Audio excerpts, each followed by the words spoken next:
Hello, everyone.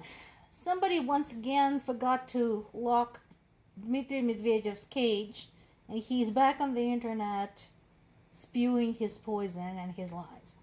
So, this is not the first time.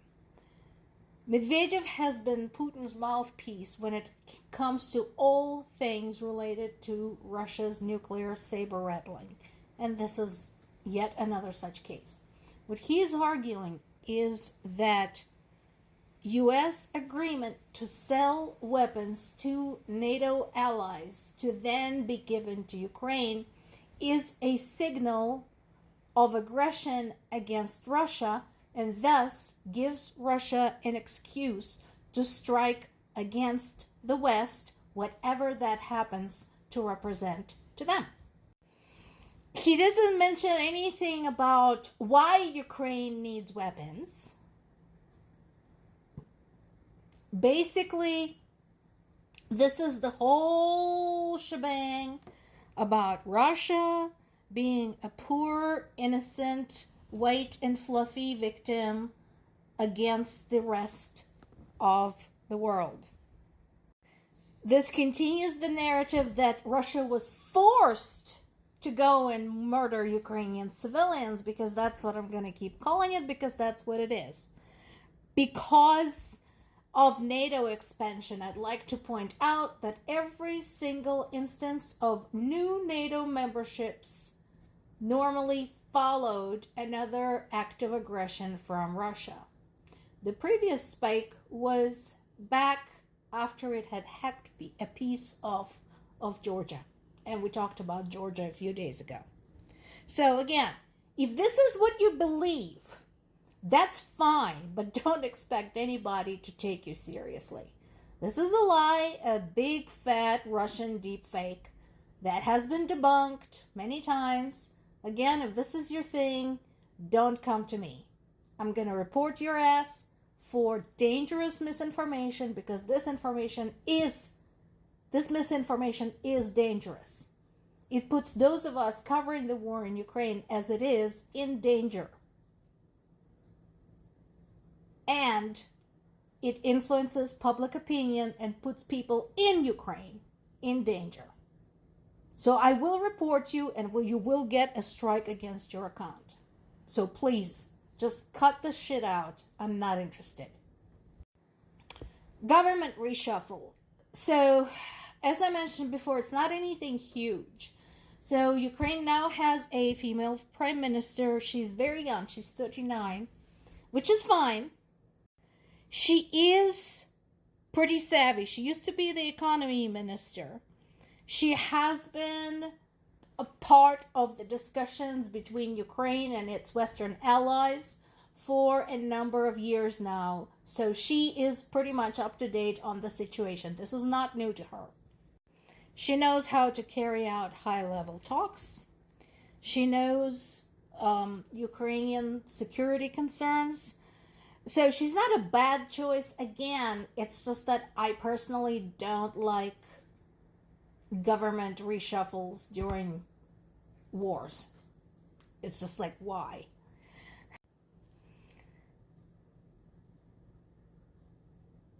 Meanwhile, this comes as Ukraine is continuing to work on that weapons deal with the other allies. So that's another reason why I view it as not a terrible timing, but not a great timing either. There's been another series of devastating Russian attacks against multiple cities in Ukraine, including Zelensky's hometown of Kryvyi Rih. Here's what we know right now. Notice this is CNN. I'm going to try and get you folks more information about this. As I mentioned before, I don't like using CNN because of the way they have sane-washed Donald Trump and basically sold out to the current administration. So I'm looking for additional information on this. Here's what we know. 400 long-range drones and one missile was sent out. Let's see, 345 of the drones were intercepted or disabled. And we talked about the frequency jamming for those purposes. looking at this geographically, so we have seen, of course, a lot of attacks against Ukrainian north and east. East and south get a lot because they're the closest to the front lines. We have also seen attacks against the western Ukraine, and at the time I mentioned there's no more safe haven in Ukraine anywhere. There's no place for the refugees to go because the whole thing is getting bombed. Kryvyi Rih is central Ukraine.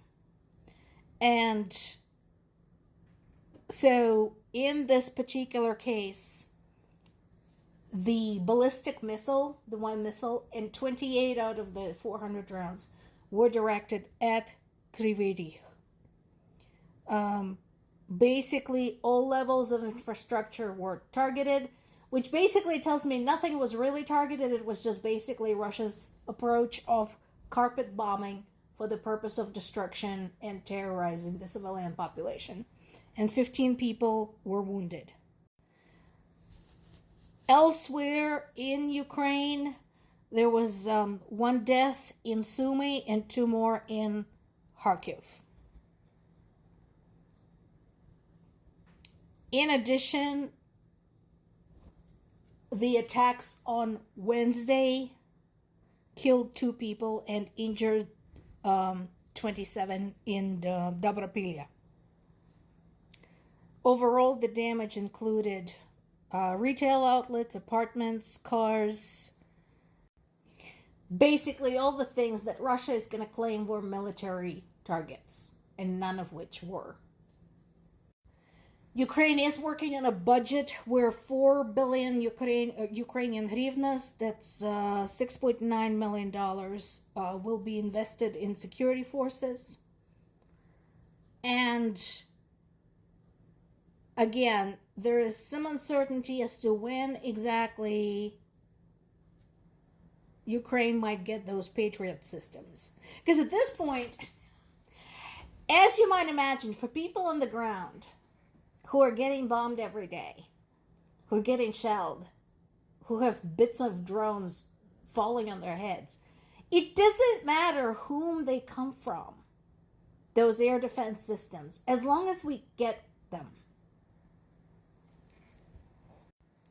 Now, EU and NATO want to put themselves on record and point out that if they buy weapons from the US, buy them, pay for them, and then decide to give them to Ukraine, that is not US aid to Ukraine. That is EU aid to Ukraine. And I agree with that. US had its chance to provide aid to Ukraine. Aid is something you provide free of charge and within the timeline necessitated by the situation. If your neighbor's house is on fire and you call them a fire truck 3 days later, that does not satisfy the condition. It's outside the timeline necessitated by the situation. If your neighbor's house is on fire, you call them a fire truck at that time and then send them a bill for it. That too does not satisfy the condition of aid because you're charging them for it. It's a paid service. So yes, if European allies buy something from US and then decide to give it to Ukraine at no charge, that is an aid from them and not from the US. So this is what's on the docket right now. And the decision is how many, and even more importantly, where in Ukraine will they go? Right now they're talking about 12 to 13 of the Patriot systems. That is a significant amount, believe it or not. And the decision will need to be made where to position them for the best results. More to come.